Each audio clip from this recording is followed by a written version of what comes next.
Hi, welcome everyone. My name is Elson Sutanto. I am a principal analyst with Juniper Research, and today I will be talking to you about trends, challenges, and opportunities within the direct carrier billing space.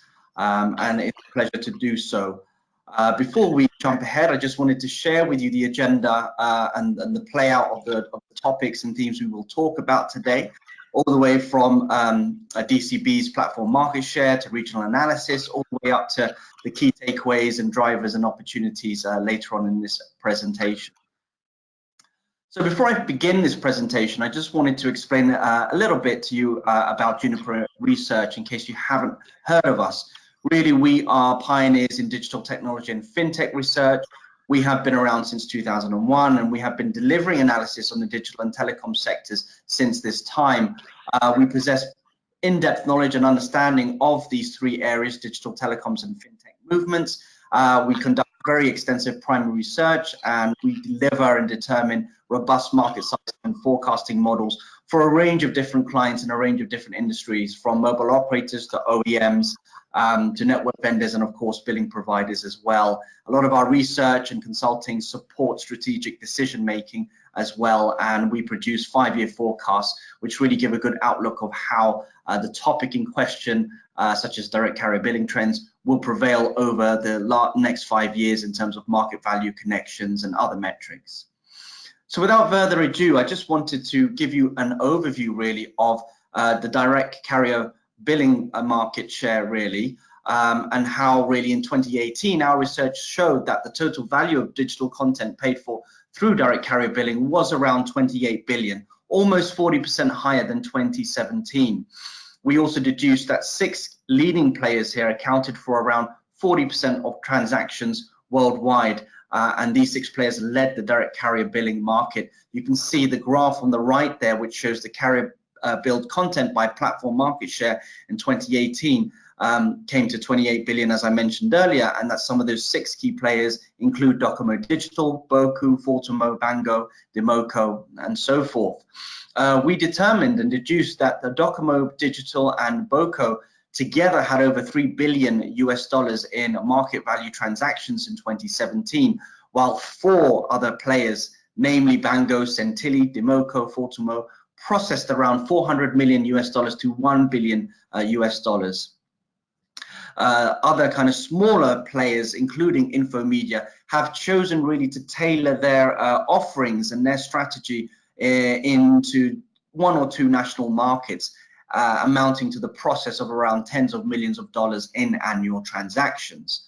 As well as that, we're seeing now a trend of established players, namely Docomo Digital and Boku, for example, and Fortimo, aim to retain their leadership of the DCB space by moving into new arenas, which we will explore later in this presentation. And these new arenas include entering into mobile and online gambling, smart vending, mobile ticketing, physical goods purchases as well, and IoT transactions.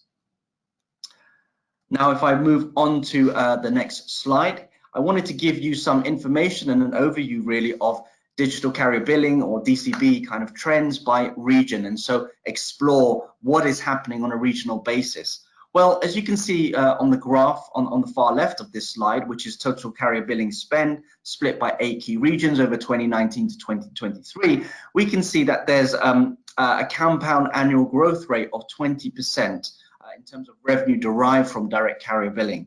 So we can see here regionally that the Far East and China and the Indian subcontinent and the rest of Asia account for quite a big bulk of that amount over this period. And so why is that? Well, if you look at these Asia Pacific regions, let's talk about these emerging markets in there that have very ripe growth, such as Thailand, Malaysia, and Philippines.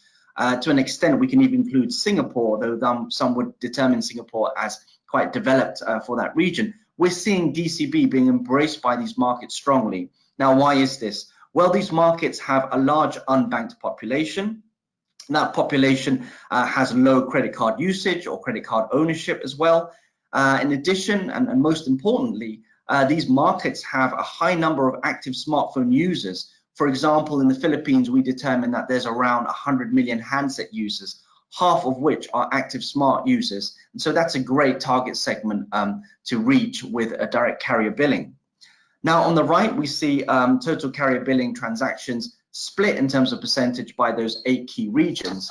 And what's interesting here is that, again, the Far East and China and emerging markets within those regions are really dominating the space as well. But we are also seeing developed markets such as North America as well, and parts of Europe as well, where we believe a strong trend of increased consumer familiarity with direct carrier billing and the convenience of using direct carrier billing will be rising, despite the trend of strong usage of card payments in some of these regions.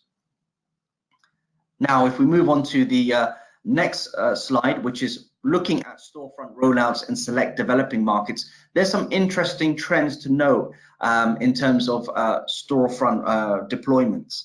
So in the middle of the table, you can see that Apple has not focused on offering carrier billing in developing unbanked markets. It's chosen really instead to sell its services to high smartphone active handset users in developed markets, and usually these developed markets are very affluent and have a high percentage of the population that is banked. So really what we're also seeing is that with the exception of Google's deals with AT&T and Telcel in Mexico, neither Apple nor Google are offering the DCB option widely in Latin America. Now, why is this? Well, firstly, there's an operator reluctance to amend payout percentages. So working out that stakeholder model is challenging, according to our interviews for the DCB report for Juniper Research. As well as that, in this particular region of Latin America, there is a strong enforcement of high taxes across the region. So that is proving to be quite challenging to address as well. We can also look at other emerging or developing regions, let's say. The same applies to sub-Saharan Africa, where we see Google's integration with such as 9pay, Nigeria, M-Pesa, Kenya, and Telkom and Vodacom in South Africa as the only instances of carrier billing by either Google or Apple. Now, if we also move on to the next slide, which is looking at carrier billing availability by select storefronts, we're seeing that Microsoft removed direct carrier billing from India in March 2017 and later from Indonesia and the Philippines. Now, this is interesting because it is an opposite play or opposite movement or direction to the way Google Play is flourishing really across emerging markets. Now, Microsoft is removing its carrier billing means of payment from these markets, and in these markets, sometimes carrier billing was the primary means of payment, really.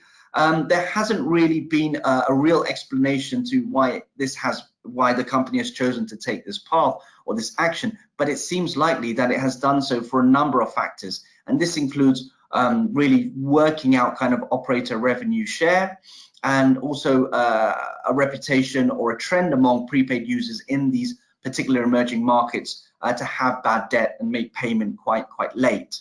So that's really the reason why. Now, if we look at Google, instead, Google Play is fierce in increasing its DCB availability in emerging markets, particularly in parts of Asia, the Middle East, and North America. As we said earlier, Apple is kind of focusing on more affluent markets, particularly in select Asian markets and Middle Eastern markets. For the Middle East, we're talking about Saudi Arabia, Qatar, or the UAE. In Asia, we're talking about markets like Singapore, Taiwan, and Malaysia.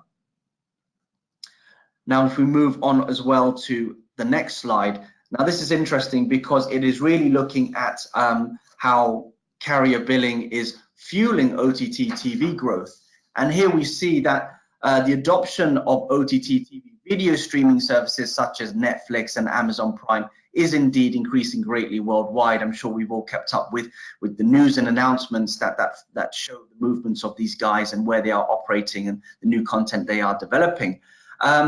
One key trend is that they are really increasing the offer of their services in emerging markets. They are the clear leaders in these markets, and they have helped to lead the way in terms of being positioned ahead of free-to-air broadcasters like the BBC, the ITV in the UK, or CBS in the US, and pay TV operators such as Sky in the UK and HBO in the US. Now, really, we can see here that Netflix and Amazon are really being challenged, particularly in 2018 onwards, by other kind of social media companies looking to enter the OTT TV video streaming arena. We're talking about social media companies like Twitter and Facebook, US technology company Apple TV, which launched, I think, in November, YouTube Premium, as well as that AT&T is making a play in this arena after having purchased Warner, I think, in 2018 for 85 billion. So what are these players doing really to kind of tackle that increasing competition? Well, their strategy is A, to offer regional specific content tailored offerings. Netflix produces this, for example, in local languages in Mexico and in India. They are also partnering with operators in a range of markets really to offer and expand their services and to reach the subscriptions of those operators that they would not be able to reach by themselves. So they're leveraging the strength brand name of the operator, monetizing that content through DCB. And this works well in emerging markets where there's low debit card penetration, high smartphone penetration, let's say in parts of Asia and Africa. We can see on the table on the right that Netflix has increased its operator partnerships since 2018 all the way to 2019 in a range of markets with operators, a good portion of which this table showing is in emerging markets really.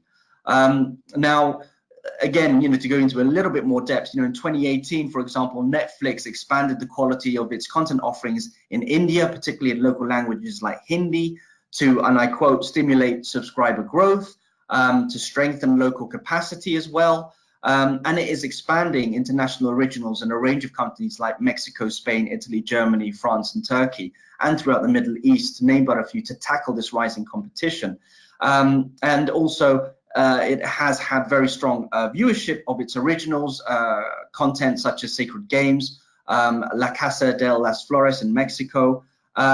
Key examples of where these kind of OTT TV video streaming providers like Netflix and Amazon Prime have partnered with operators are, for example, Amazon Prime partnering with Bharti Airtel in January 2018. We're also seeing kind of US or Europe operating players, OTT TV video streaming players like iFlix, which is really like the Asian version of Netflix, partnering with operators in Indonesia and Philippines to do the same. And so, why is this really important? Well, to note, well, for emerging markets, the strength that direct carrier billing or DCB offers is that it eliminates many payment tools, structures, and interfaces, and being able to reach such a large part of the population that use their smartphones to purchase content is really, really key to note about, really. So that's overall for the key messages I wanted to say for this slide.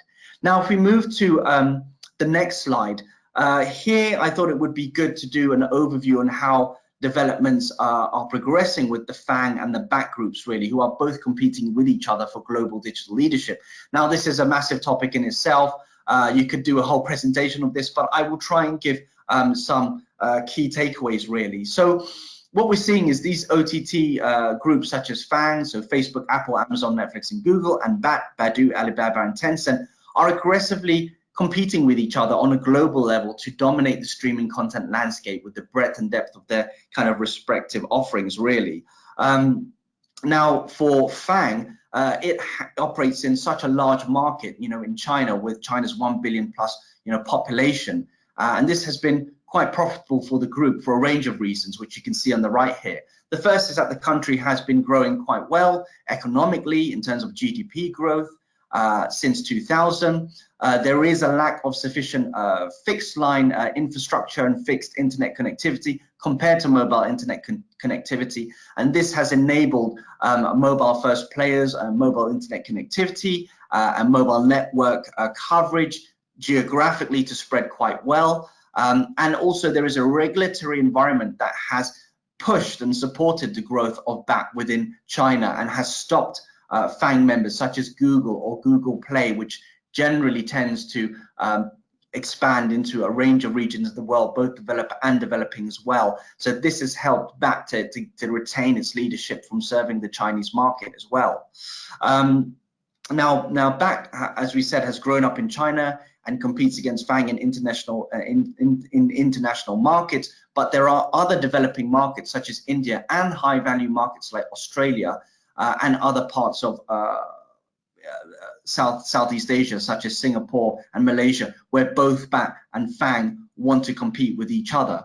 Now, Netflix and Amazon typically dominate OTT TV, but we have already deduced that they are being challenged by Twitter, by YouTube Premium, and other kind of social media streaming companies wanting to get into social media streaming.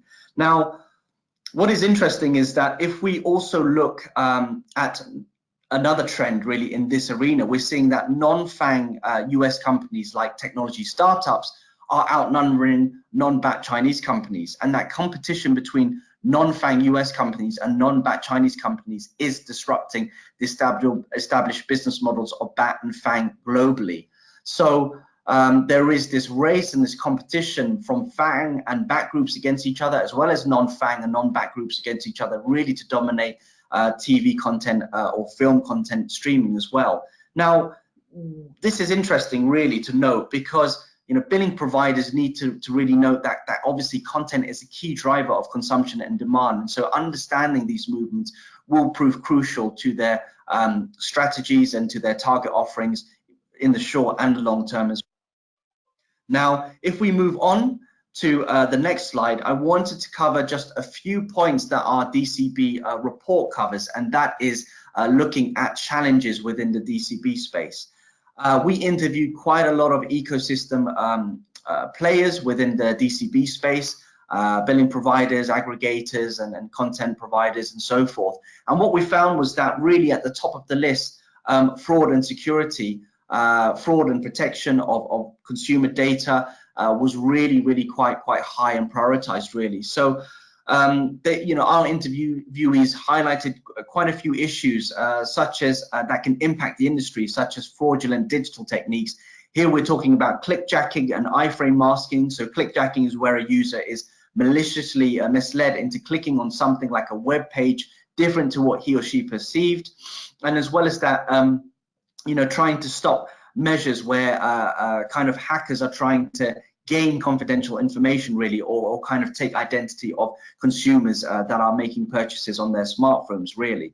And there are a range of different solutions coming into the market that I'll list here, but I won't go into for they are quite long to explain. But we're talking about things like the use of iframe blockers, fraud threat scores, which assess an end user's interaction or behavior with a particular page, and then with a third party users predefined algorithms and machine learning to give a scoring to decide whether or not to allow the transaction that user has made. And also there's also malicious app detection, which detects apps that initiate transactions, but they have to be deemed safe to be open, and whether they should be blocked or not really. So as well as that, another interesting point that we heard from our interviewees was that operating in developing regions, for example, and understanding how these markets regulate and protect consumer data is really key. So what data compliance obligations are there? Should that data really be locked down and anonymized, particularly when any breach of that data is retrieved by a hacker or a thief, then we can still be quite secure or feel quite safe in terms of ensuring that no personal data has been leaked really, and cannot be used by a third party in any way really. So these are really the key issues that we're talking about here with regard to fraud and security of consumer data. Now, in terms with credit card billing versus DCB billing really for high value transaction and prepaid markets, what we're talking here about is that really there is a sense that prepaid users within these emerging markets are not really spending very much money through carrier billing. You're talking about one-time purchases for $1 or $2 for, say, music tracks. This can go up even to $7 to $10 really. But if you're looking at markets like Nigeria, which are huge, which have 170 million people and high smartphone growth, we can see, and from the research and interviews we've done with carrier billing providers, that some of these guys are in these markets for the long term really. So they're taking it step by step, and what they are doing really is they are educating these users that make small kind of transactions or small purchases on a prepaid plan, and really educating them to get used to DCB and increase their spend. So both the frequency of their spend and the market value of their spend per month, really. And some of these billing providers that we've interviewed have said, yes, we're in it for the long term. It's not making much money at the moment for the short term, but we see it as a worthwhile play, in the long term, really. Some of these players that we interviewed have already been working on this in emerging markets like parts of Africa, like Nigeria, already for around 8 to 10 years already. As well as that, we looked earlier at tackling those challenges in other developing markets like Latin America, where there is high taxes. So it makes it a little bit unfavorable or unappealing to go into that market and work out a stakeholder model with a range of different players, such as aggregators and MNOs, really, given that there's high taxes and getting money out of the country or out of that region proving to be challenging as well, really. But still, we are seeing some trends of players, collaborating together. So, for example, in 2017, Infomedia and Bango really worked with each other, really, to help define a single set of technological and commercial standards in DCB. And in this partnership, Bango leveraged its ability to monetize content worldwide through online stores, while Infomedia brought its well-established trusted relationships with merchants to the tables. So clearly here there is a need to collaborate and to partner. Now, the last point I want to talk about really is increasing customer awareness of DCB services. And this is a hurdle really that is holding back the adoption of carrier billing as a payment mechanism. So in order for storefronts and merchants and network operators to maximize their revenues from carrier billing, they must widely market the availability of carrier billing, obviously, to end users, encourage them to use that service to purchase goods and services. Now, some would argue that given the limited time, the money and resources that MNOs have, their marketing departments may not prioritize the promotion of advantages of DCB to consumers and to storefronts and to merchants, as much as focus on differentiating their tariffs and the device offerings to competitors. Still, it has to be addressed because, we have seen, I think, studies that Fortimo has done that where there is an increase of raising awareness among users of DCB, we're seeing, better purchases, less kind of complexity really to use that, and despite, high credit card usage, as we've seen in developed markets like the US and Canada. Now, if we move on to the next slide, I just wanted to really sum up key points really about DCB drivers and opportunities. Now, clearly what we can see is that there is an opportunity for carrier billing providers to really monetize the unbanked and the unbanked and underbanked. So we're talking about emerging markets, as we've talked about earlier, where most people have a smartphone or a secondary smartphone, don't have a bank account, so will be likely to be using their smartphone to make purchases. So these are really prime people or a demographic to target. As well as that, what we can see here is that DCB is appropriate for these emerging markets. We're talking about places like the Middle East and Latin America and Eastern Europe. And we can see some of these regions or markets may have both low penetration or ownership of debit cards and credit cards, and as well as that high active mobile users. Russia and Chile is an example of this that has both those features. Second point is monetizing younger demographics. Now, many smartphone users are young and they tend to trust their smartphones to purchase goods rather than credit cards. Statistics are showing, like in the UK, for example, over the past 5 years, that smartphone ownership and usage among 16 to 24-year-olds is increasing rapidly, and even there is increased smartphone usage and ownership among 8 to 11-year-olds, really. And so more content is being catered for and pushed and directed at that demographic.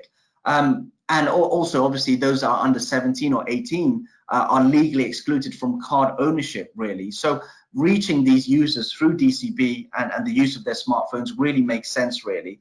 And we also have to note that although that is the case, there are protective measures in place being implemented so that parental guidance is being given to ensure that children can purchase within limitations, for example, or limited amounts. So that is an interesting second point to note. Now, we're also seeing that carrier billing is enabling storefronts and merchants to bill across a range of connected devices. And these devices can vary, but to name but a few examples, we see people feeling very comfortable to make purchases through their smart TVs, through their games consoles, such as Xboxes as well. As well as that, we are seeing a range of other billing mechanism come beyond mobile. So, for example, we're talking about Boku's phone on file, which allows phone numbers to be stored for one tap and subscription purchases. I think this was launched in France in 2011. Some car manufacturers like General Motors are experimenting with carrier billing as an option in connected vehicles. So in the US, for example, AT&T allows split billing so consumers can pay for mobile data used to deliver OnStar subscription-based services such as in-vehicle security or emergency services or infotainment, for example. So that is a very interesting note to be aware of, really. Now, one thing that we need to know about with monetizing content beyond mobile or making payment beyond kind of different beyond mobile services is that there will be a challenge to support multi-levels, multi-processes, multi-transitions and varying states of devices as well, and take into account numerous SIMs and devices. So that is a complexity that has to be addressed, and that can explain probably the rate at which non-mobile or non-smartphone devices can be used to make content purchases. Now, we can also see that DCB capitalizes on consumer impulse purchases. So here what we're talking about is really the user seeing a particular good online, through a website or through an app, and being able to make that purchase there and then instantly, no complication. I think a study by Fortimo showed that if consumer awareness is high, and we see that there is an ease in which DCB can be used, then that means that there's less of a complicated checkout process with carrier billing, less of a checkout time, which means that there's less probability or chance of that consumer abandoning the checkout cart, really. And that leads to higher sales and higher rates of purchasing. So that's a very interesting study that we note and we agree with by Fortimo. Now, we touched earlier on micropayments, really, where some players such as NTH Mobile are leveraging that to increase or educate users in emerging markets that are spending small amounts per month or not really making that many transactions per month, but gradually getting them used to DCB and using DCB and increasing their usage of DCB and translating that into higher amounts, in the long run, really. So that's definitely an interesting point to note. The next one is, obviously, we're hearing so much about 5G with more deployments this year in a range of different markets, and how 5G can boost and is set to boost DCB via new services. So there is a lot of talk or discussion. You just have to Google the net, really, and find how there's a lot of talk and discussion around AR and VR streaming and immersive experiences with 5G, particularly at the edge. So that's using a decentralized kind of setup where data is processed at the edge, particularly for critical kind of real-time applications, as we said, like gaming, AR and VR, and that's a strong opportunity for MNOs to really tap into with carrier billing providers. The last point I wanted to talk about is the fact that we are seeing new markets and verticals really flourish and open up, particularly this year into next in 2020. And we are talking about our kind of interviews for the DCB report that saw billing providers know strong opportunities moving into a range of different arenas. Here we're talking about the physical goods space, thanks to PS2 legislation, or moving into ticketing or smart vending or gambling. I think one of the interviewees that we interviewed said that there was such a strong opportunity for smart vending in markets like Germany and parts of Europe, where the penetration of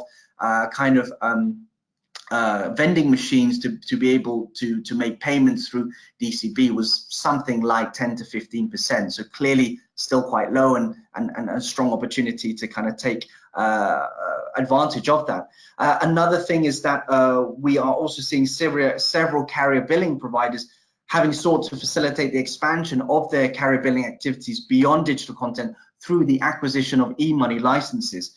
So here the e-money license really acts as a payment intermediary, and really what it does is it makes sure that operations are acting within financial regulation at a regional or at a country level. For example, in Europe, you're talking at an EU level, really. And this is really to ensure that kind of activities such as money laundering are not being entered into or are not being used there. So all the checks of where the money is going, where it ends and where it enters into is really accounted for as well.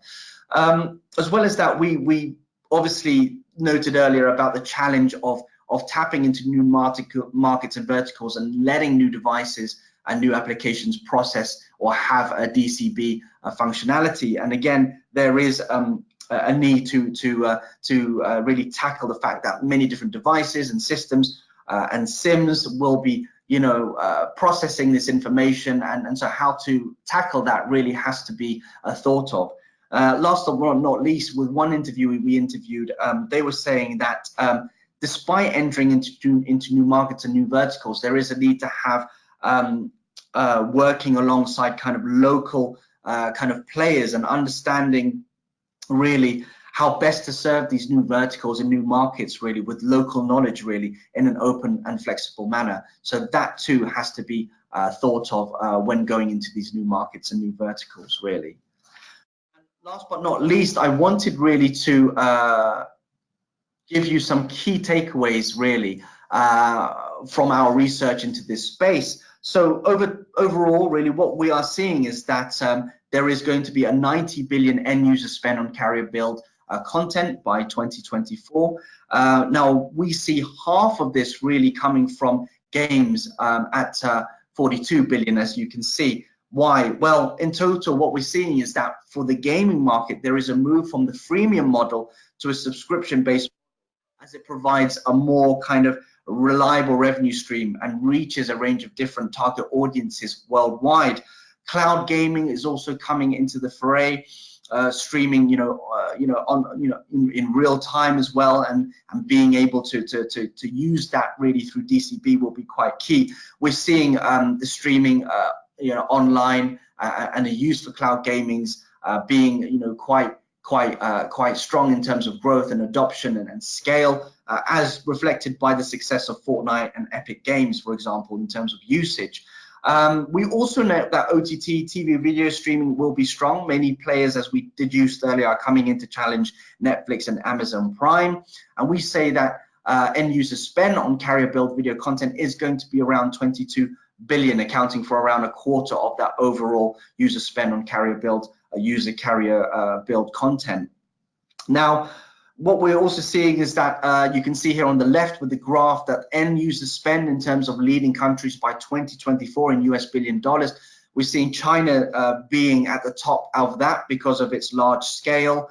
As well as that, we see Japan coming next. Why? Because it's quite a technologically advanced market. Users are using smartphones and very familiar with DCB as well. I think there's a stat from Google Play that says half of its transactions or purchases, I think in 1 year, were made really through DCB. And we are also seeing here that players like KDD and Bango are seeing strong success there as well.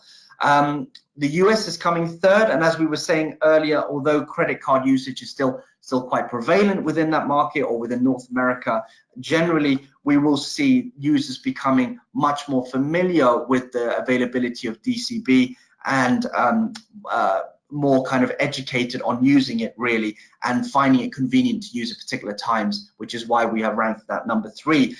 Now India, again, we have mentioned earlier in this presentation, is seeing strong kind of thirst for content on smartphones particularly, and we're seeing the likes of Amazon Prime and Netflix move into this arena. I think Amazon Prime is partnered with Bharti Airtel there. Netflix is making very local tailored content offerings in Hindi to appeal to this market. So we see still strong growth there for DCB. And again, Germany and other key markets within Europe as well, seeing strong opportunities for DCB within smart ticketing, vending, gambling as well, e-money licenses. So we see, very, very strong growth within these top 5 markets.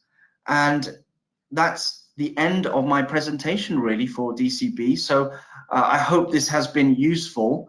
If you would like to get in touch with any questions, please do email me at elson.sutanto@juniperresearch.com, and I'd be very happy to get back to you. Or please do email Telemedia, and we can carry on the conversation. So thanks very much for your time.